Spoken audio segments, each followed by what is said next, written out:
Hello, good day and welcome to my channel. My name is Kemilawa and I'm an orthopedic surgeon, and this channel is dedicated to providing you with information so that you can take the best decisions for the health of your bones and your joints. Today I'll be concluding the second of a two-part series on flat foot. I'll be focusing on rehabilitation and aftercare. Apologies for not posting this video late last week like I intended. It was just really difficult to get to upload a video on YouTube. Okay, so to delve right in, like I said, I will be talking about rehabilitation after flat foot surgery. First things first, as much as possible, do try to pick your surgery to be at a time when you've got some time for your recovery dedicated. The best time to do this is during a holiday. Long holidays for children or a period of a formal leave of absence for adults. As much as possible, it is useful to try to do this so that, like I said, you've got adequate time to be able to just focus on your rehabilitation and your aftercare. Right after the operation for flat foot, you would find that your foot is placed in a cast, which goes all the way from just above your toes to just below your knee. This cast is designed to hold your foot in the corrected position, which is the complete opposite of the flat foot position. So do not fear when you find a cast that looks like it's bent in a funny shape, completely opposite to what you started off with. This is deliberate to hold the tissues in the position that's best for their healing. The next thing I will speak about is pain control. Pain control can be achieved in many different ways.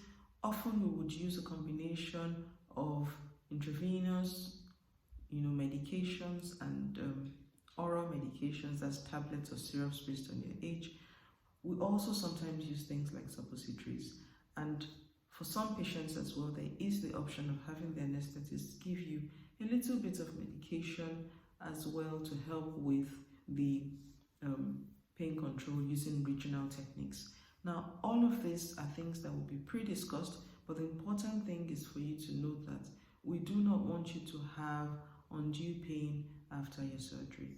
We expect that you should have your painkillers regularly based on a time schedule, not based on how you feel or how much pain you're having. The aim of this is to make sure that we treat your pain in such a way that you really don't get to feel pain before your next medication starts to kick in. So the drugs are overlapped quite nicely so that you really don't have a pain-free period. The other thing to note is that it's useful to have this medication administered based on a time schedule for the first 1 week of surgery. It's important as well to realize that pain begins to reduce naturally by the second and third day after the operation. This is because your body starts healing itself, and a lot of these healing processes lead to reduction in pain. Some of the period of your hospital stay is then dedicated to you being able to learn how to use a walking aid, crutches or a frame, depending on your personal build and preferences and what you've been able to achieve with the physiotherapy department. The usual hospital stay for most patients is a period of about 4 to 5 days. Like I said, most of this period is really dedicated to you learning how to use a walking aid so that you can get back on your feet without putting weight on the operated side. It is important as well to continue to maintain elevation of the operated foot up until at least the 2-week mark, but really for as often as you can manage it until you have full healing. This is because while you elevate your foot, swelling goes down, and this also helps to keep you pain-free as well. The most important aspect of elevation is to maintain your heel completely free of any sort of pressure. I will explain what I mean by this. Often you would put a pillow or 2 pillows beneath your calf to achieve an elevation of your foot. You must be careful not to put the pillows beneath the heel bone or the heel portion of the cast, because this can lead to undue pressure over the heel, which, if unchecked, can actually cause wounds over the heel bone. Now, for most persons, we would change your cast for the first time after 1 month. This is completely safe. We have found from lots and lots of experience with this that the wounds just heal very nicely underneath the cast once the cast is kept dry and the foot is elevated reasonably most of the time. Now, at the first cast change, you would find that your wounds are virtually pain-free by this time. Everything has healed nicely. You may or may not have a dressing placed on just to protect the surface of the wound, and then another cast applied for the second month. For the second month as well, it is still expected that you are not placing your weight on that foot. This goes on right on until the end of the second month, by which time it is useful to have your cast changed again, this time to a cast that allows you to begin to bear some weight on the foot. This is a useful time as well to have some input from the physiotherapists so that you can then just hone in on your technique, or hone your technique of being able to place a bit of weight on the foot. The other thing that's done often at the time of the second cast change, which is after the second month, is to have your foot or feet measured for customized insoles with a medial arch support. This you will use by the time your feet then come out of cast at the end of the third month. By the end of the third month, it's expected that your foot has healed completely. You can place your foot in your regular shoes with your customized medial arch support, and then you can start walking at this time. I would advise that you continue using crutches to walk even at the end of the third month, because it is quite tricky in terms of how the brain interprets and reads these things, to just go from cast to regular shoes without your crutches at the same time. It is more useful to gradually wean yourself off crutches, dropping them one side at a time until you can be comfortable enough to just go without. Now, this period is a fairly individualized thing, and it depends on just how quickly you are able to return to your pre-operative situation. But I find that most people will require about 2 weeks to get this period done. As an average, some people longer, some people less, but it's not such a big thing. The important thing is to just understand that you are making continued progress, and to be gentle with yourself during these periods, because it is a lot of changes. Now, by the end of the third month, most persons are fine to start planning to have the second side surgery for people who have flat foot on both sides.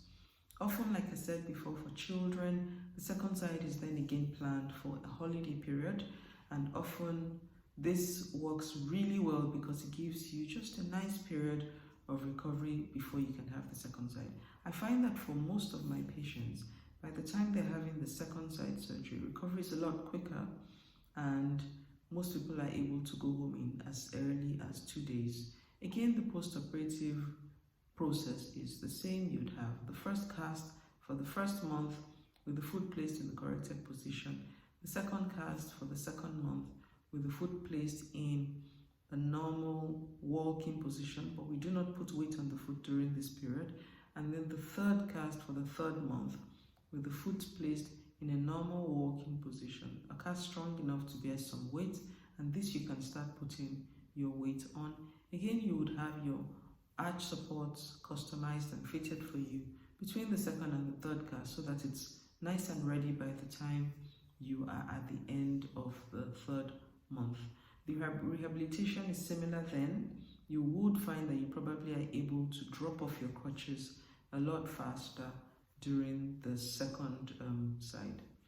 Now, for most persons who have flat foot on both sides, it's often the case that by the time you're ready to do the second side, that side has gotten quite painful because it has then been carrying the weight of both you and your first side cast for a period of time, and it is a foot which in its own right had, flat foot itself.